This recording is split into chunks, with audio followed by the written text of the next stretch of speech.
A jihadi who was just convicted of multiple terrorism-related crimes in the UK referred to me as a hardcore enemy of Allah, but praised me for my accuracy in my videos about jihad. Let's see what my #1 jihadi fan has to say about me. First, a little background. The BBC reports. A man, too bad there's not a more specific term for this man. Better watch out for those men. They keep planning all these killing sprees. A man has been convicted of planning a terror attack at London tourist hotspots just over a year after he was cleared of attacking police with a sword outside Buckingham Palace. Mohiussunnath Chowdhury, 28, from Luton, spoke about targeting attractions, including Madame Tussauds, the Gay Pride Parade, and a tourist bus. The former Uber driver unwittingly revealed his plot to undercover police. He also bragged to them that he had deceived the jury at his first trial. Chowdhury was cleared of a terror charge in December 2018 after slashing police with a sword outside the Queen's London residence while shouting Allahu Akbar. At the time, Chowdhury told jurors he only wanted to be killed by police and did not intend to harm anyone. Think about how amazing the British legal system is. This guy rammed through police barriers with his car, then attacked police with a sword while screaming Allahu Akbar. When he went to trial, he told the jury that he was only trying to commit what's called suicide by cop, and they acquitted him. Here in the US, we think about Sherlock Holmes and Father Brown and Miss Marple, and we assume that criminals are in trouble in the UK. We keep forgetting that all great British detectives are fictional characters and that the real detectives apparently have to catch criminals doing the same thing over and over again before the charges will ever stick. Real British detectives and prosecutors and judges are about as effective as British journalists. Back to some British journalism. Undercover officers, posing as like-minded extremists, had Chowdhury under surveillance during a 5-month operation his trial at Woolwich Crown Court heard. The chicken shop worker prepared for his atrocity by lifting weights, practicing stabbing and rehearsing beheading techniques, as well as booking shooting range training and trying to acquire a real gun, the court heard. He remained emotionless as jurors found him guilty of engaging in conduct in preparation of terrorist acts, collecting information likely to be useful to someone preparing an act of terrorism, and disseminating terrorist publications. The second charge related to a document titled Guidance for Doing Just Terror Operations on his phone, which included instructions on how to kill people with knives. I'll link to the 2 articles I'm citing, but in short, this man, for lack of any more descriptive term, immersed himself in the lectures of Anwar al-Awlaki and other jihadi preachers. He watched ISIS execution videos and posted ISIS propaganda. But he eventually decided to see what non-Muslims had to say about jihad.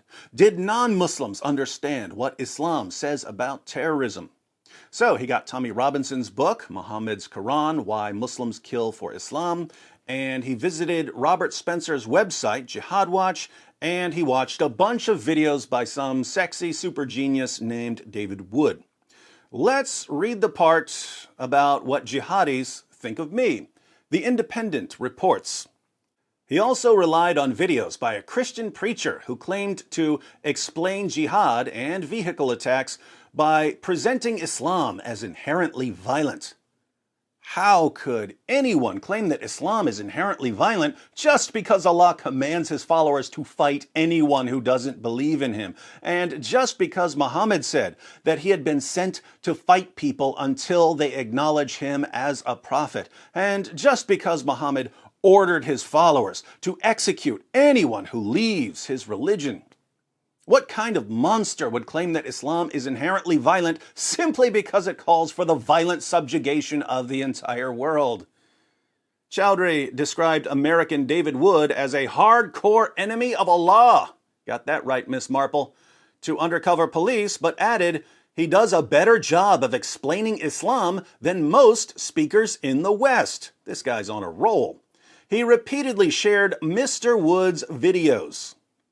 Mr. Wood's videos? Mr. Wood, I didn't spend years earning multiple bachelor's degrees, multiple master's degrees, and a Ph.D. in philosophy just to have some second-rate hack for a third-rate garbage tabloid call me Mr.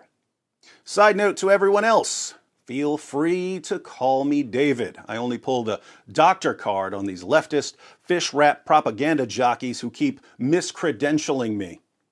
He repeatedly shared Dr. Wood's videos with the officers, instructing them to watch them and describing the passage on vehicle attacks as a really good breakdown of options.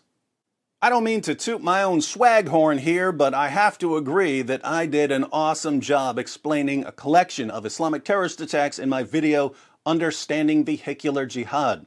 Here's the clip Mr. Chowdhury was referring to. Watch carefully, because there's something hilarious in this clip, given how Mr. Chowdhury was apprehended.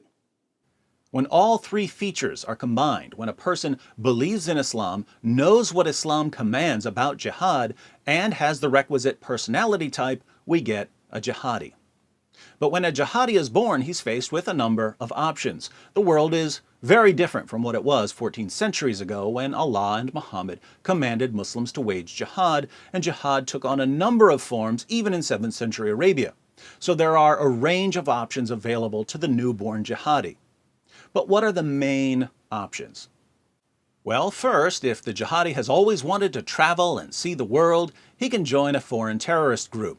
If he decides to go this route, he's faced with a further decision, namely, which group do I join? Do I join Al-Qaeda or ISIS or Al-Shabaab or the Taliban or some other group?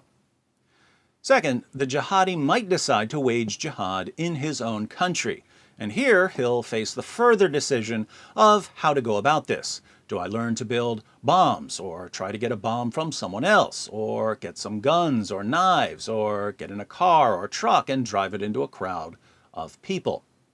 Now, the options open to the domestic jihadi vary in two important ways.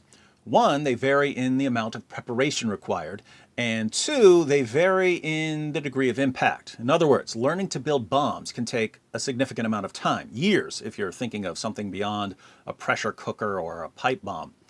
But the results can be pretty terrifying if you manage to blow up a bunch of people.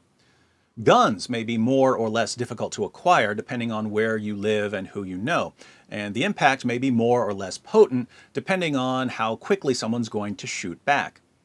Grabbing some knives from your kitchen drawer is simple enough, but the outcome probably won't be particularly devastating. You can only stab or slash so many people before you're shot or tackled. Or you can get in an SUV or something larger and drive it into a crowd of people. Notice that the vehicular option doesn't take much preparation and that you can potentially inflict a lot of casualties so long as you have a heavy enough vehicle and a sizable crowd of people. So if you're weighing your options and you don't think you'd be a good bomb maker and you think you'll have a tough time getting a gun and you want to do something more than just stab a few people, vehicular jihad is going to catch your eye. Another option. For people who don't want to die, there's the option of supporting jihad financially. Muhammad himself said that people who pay for others to wage jihad receive the same reward as the jihadis who fight. So if you've got a business or a good job, you might decide to fund jihadis. This is why we've seen so many cases of people being charged with sending money or supplies to various terrorist groups. Even groups like CARE have been caught conspiring to fund terrorist groups. Finally, you might believe that you're supposed to wage jihad, but you might not like any of the options currently available, so you might decide to wait patiently. Here you're waiting for something to come along that jumps out at you as a mission from Allah. You're convinced that you're called to fight, but you're not convinced that any of the options currently on the table is the way to go. Hence, you wait. And polls show that many people who agree with jihadi doctrine aren't actually waging jihad. They're waiting. So now we're in a position to understand the rise of vehicular jihad. Years ago, Al-Qaeda set the bar for a successful terrorist attack pretty high. A successful terrorist attack was crashing planes into buildings or blowing up subway stations, mass casualties, go big or go home. And for years, aspiring jihadis attempted to recapture the success of the 9/11 attacks or the 7/7 bombings. And they failed. Over and over again, jihadis would get caught trying to buy bombs from undercover FBI agents. They would then go to prison, and instead of inflicting terror, they convinced us that the FBI is really on top of things. Eventually, a few jihadis concluded that successful small-scale attacks would be better than failed large-scale attacks. So instead of plotting to blow up a building, they would grab a knife or an axe or a gun or a small pressure cooker bomb and go stab or hack or shoot or blow up a few people in the name of Allah. These small-scale attacks wouldn't be as dramatic as the 9/11 attacks or the 7/7 bombings, but they were much more difficult to stop than large-scale attacks. But even though small-scale attacks are more difficult to prevent, they're not always impossible to stop. Police can keep an eye on people who buy guns or who download instructions to build pressure cooker bombs. If someone's carrying a backpack onto a train, police can tell him to open his bag. But how do you stop someone from getting in his SUV and driving it into a crowd of people? Until he's plowing through the people, he hasn't done anything. How do you stop someone from renting a U-Haul truck and heading towards a local parade? You can't. And jihadis are now recognizing that for those of them who don't want to join a foreign terrorist group and don't want to support jihad financially and don't want to wait indefinitely and don't have access to bombs or guns and would like to do something more spectacular than stab someone, the best rewards to risk ratio is vehicular jihad. Extremely low risk of getting caught before the attack, very high rewards in terms of terror, casualties, and injuries. It took jihadis a while to realize this, but after a few successful attacks, they've caught on. So good. Thanks for plugging it for me, Independent. The link to the full video is in the description box. By the way, did you catch the part where I pointed out that jihadis keep getting caught because they keep going to undercover FBI agents? Over and over again, jihadis would get caught trying to buy bombs from undercover FBI agents. They would then go to prison, and instead of inflicting terror, they convinced us that the FBI is really on top of things. Maybe Mr. Chowdhury should have paid closer attention to my videos since he kept sharing them with undercover agents. In Telegram chats, Chowdhury claimed that despite mocking Islam, Dr. Wood was more truthful than the majority of Islamic speakers. You heard it here, folks. David Wood is more truthful than the majority of Islamic speakers. He told the jury, so he was still talking about my videos at his trial. Those must be some good videos. He told the jury that he found the videos while looking for the truth of religious doctrine, adding, "Dr. Wood uses the references, I sure do, and proves this is the truth about Islam." Absolutely correct. It's taboo. It's like forbidden knowledge. Wow, wow, wow. So, this jihadi spent years listening to the lectures of Muslim preachers like Sheikh Anwar al-Awlaki. Then he decided to get a second opinion on what Islam teaches. So he went to Tommy Robinson and Robert Spencer and yours truly. And he stumbled upon the tautology of the century. Islam teaches what it teaches. Why do jihadis agree with me on the true teachings of Islam? It's because we're reading the same sources, and unlike politicians and journalists and educators and entertainers, we refuse to reinterpret them. Ask a jihadi, what does Allah mean when He orders His followers to fight those who don't believe in Him? The jihadi will answer, He means fight those who don't believe in Him. Ask me or Robert Spencer, what does Allah mean when He orders His followers to fight those who don't believe in Him? We will answer, He means fight those who don't believe in Him. Ask an American or a European politician or journalist, what does Allah mean when He orders His followers to fight those who don't believe in Him? the politician or journalist will answer, "Oh, he means that Muslims are only allowed to fight in self-defense."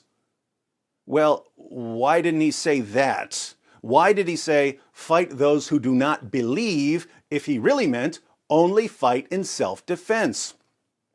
Oh, it's because, context. Bull. We can go through the literary context and the historical context. The verse means exactly what it says. So, why did Allah say, "Fight those who do not believe in Allah," and demonstrate via the literary and historical contexts that he means exactly what he says if he really meant something completely different? Oh, it's because, you're a racist and a bigot and an Islamophobe. Welcome to Fantasyland. But David, wouldn't it be better if you lied about what Islam teaches and just kept telling people that Islam is a religion of peace? Not remotely. People like Mohiussunnath Chowdhury are always going to find out that Islam commands them to wage jihad. If the rest of us lie about Islam, it's the rest of the world that will remain in a state of ignorance, not jihadis. And the greatest asset of the global jihad, with the possible exception of political correctness, is ignorance. So, when Allah and Muhammad call for the violent subjugation of the entire world, believe them. When jihadis tell you that they've been commanded to violently subjugate the entire world, believe them. When a bunch of deluded morons who wouldn't know the Quran from a phone book tell you that Islam is all about peace and tolerance, don't believe them because they're deluded morons. Well, now that you know that my videos about jihad have the jihadi stamp of approval, how about watching a few of them and becoming part of the solution? I recommend starting with the 3 stages of jihad, then moving on to the much shorter jihad triangle, followed by understanding vehicular jihad, and finally the Quran in context. The links are in the description box, and there's plenty more where those came from.